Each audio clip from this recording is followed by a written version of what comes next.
What's going on YouTube? It's your boy Cisco. Today's intro will be very quick, I promise, bitch. Can we just sit and reflect and just think about what's going on in the Democrat and Republican rallies? Well, I wonder what's happening in Kamala's rallies, and I also wonder what's occurring during Trump's rallies. So let's find out. But really quick, if y'all did not sub and like this video, go ahead and do so. Look, I can see who subscribed. Y'all obviously not do it. Let's get that shit done now. Alright, enough yapping. Let's get to the video. 10 hours later. School bus driver. I'm so happy you all came out to see me. So, my name is Michaelah Montgomery. A lot of you guys know me as the girl from Chick-fil-A, but I am so much more than that.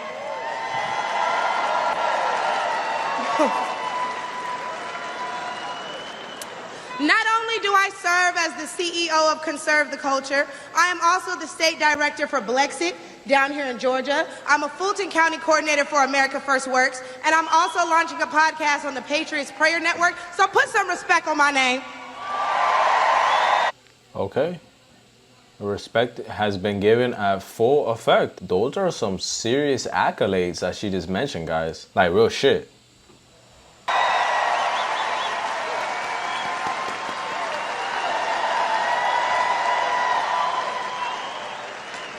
Now, why don't we jump right into it?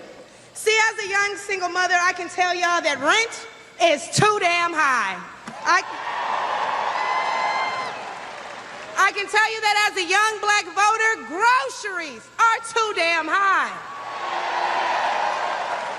And as an American citizen, period, seniors like my parents should never have to choose between medicine or food. It should never be the quality of life versus the quantity of life.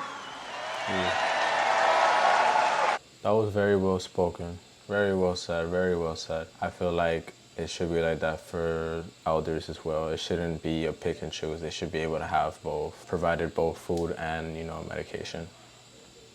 And I don't want to hear, oh, but we capped the price of insulin and lowered the price of all these medicines. Yeah, but you raised the price of everything else, so it's about time to start telling the truth to Americans and let them know exactly what they're signing up for if they want to vote for Kamala Harris.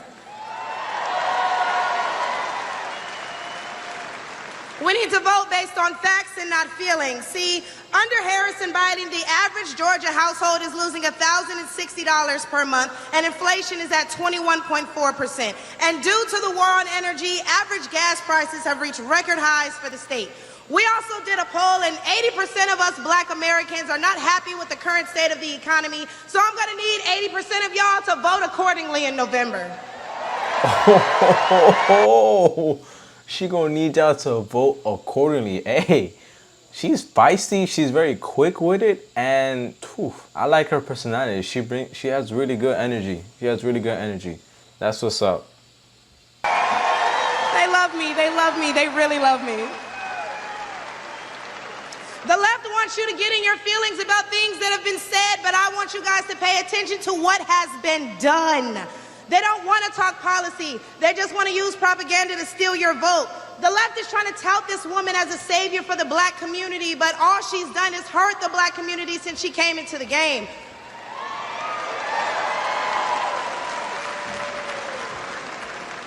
See, the first step in the black community is to dismantle the black family. So aside from her record as a prosecutor, why don't we ask Mrs. Willie Brown if Kamala Harris cares about black families? Oh my gosh. I wonder if Mrs. Willie Brown, a black woman, is also with her.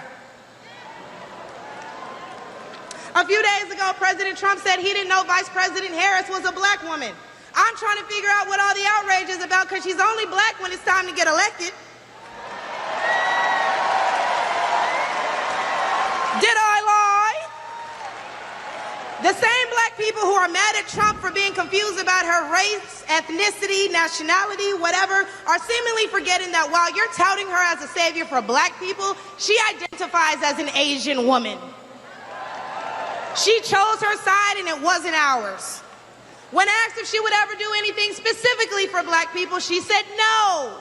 Whereas Trump gave us the Platinum Plan, which specifically uplifted the black community by increasing capital by almost $500 billion, creating 500,000 new black businesses, and would give black churches the ability to fight for federal resources for their communities.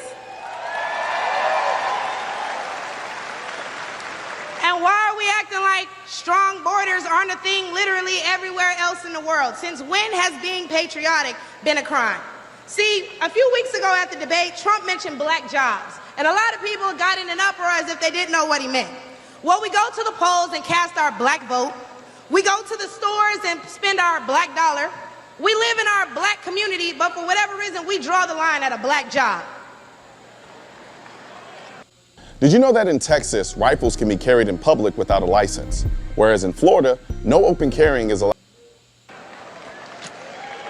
Oh, but wait, because if you're wondering what a black job is, please, I encourage you all to drive through Atlanta at all these beautiful black-owned businesses and check and see who works there. Probably a black person working for a black entrepreneur, recycling the black dollar, creating black generational wealth.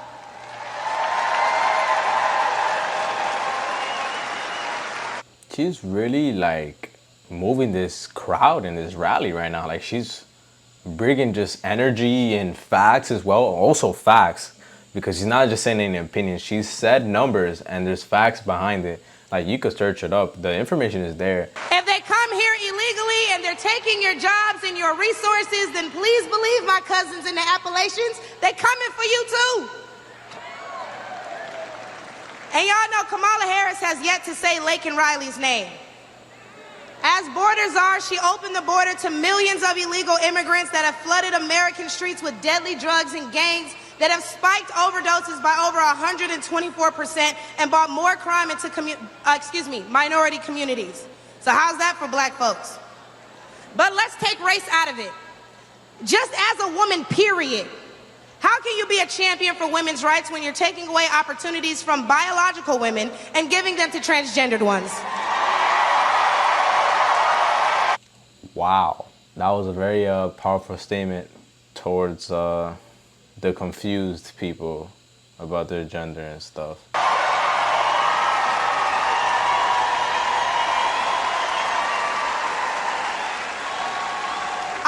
Because I wasn't done. See, how can you promote equity for women and you're allowing men to play in women's sports? And what kind of feminist would still allow men to enter their sacred spaces, i.e. our bathrooms and school locker rooms?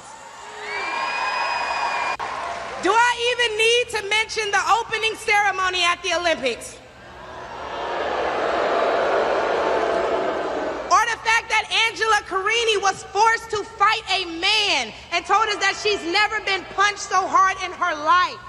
We cannot allow dangerous liberals who think things like this are okay into the White House, because my daughter will not be fighting a man at her wrestling match.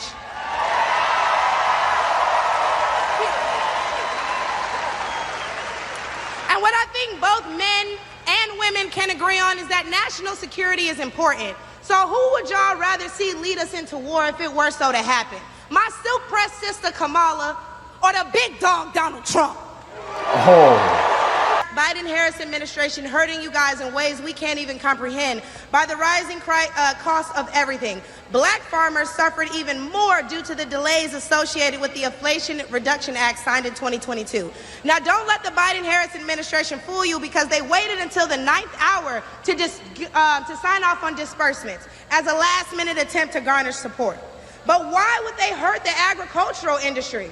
Probably because they're looking forward to making more money in the pharmaceutical one.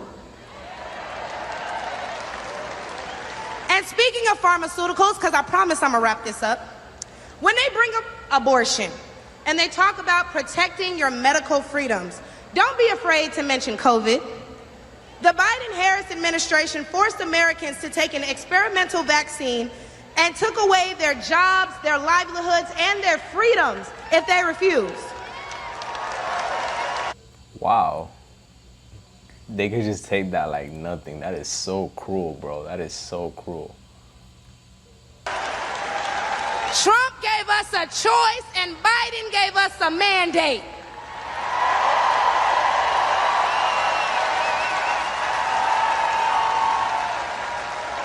y'all, because I'm about to kill him with this one.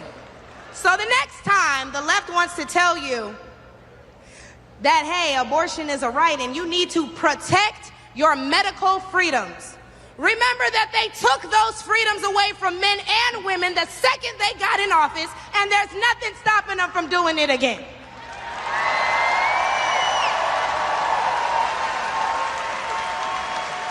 Clock it.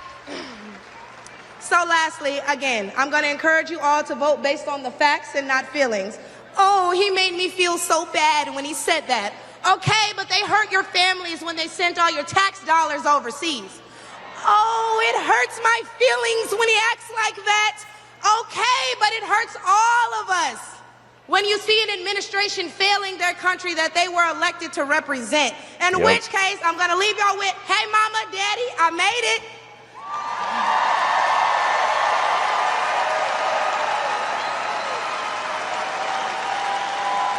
Wow, very well spoken. Very well spoken. This was great.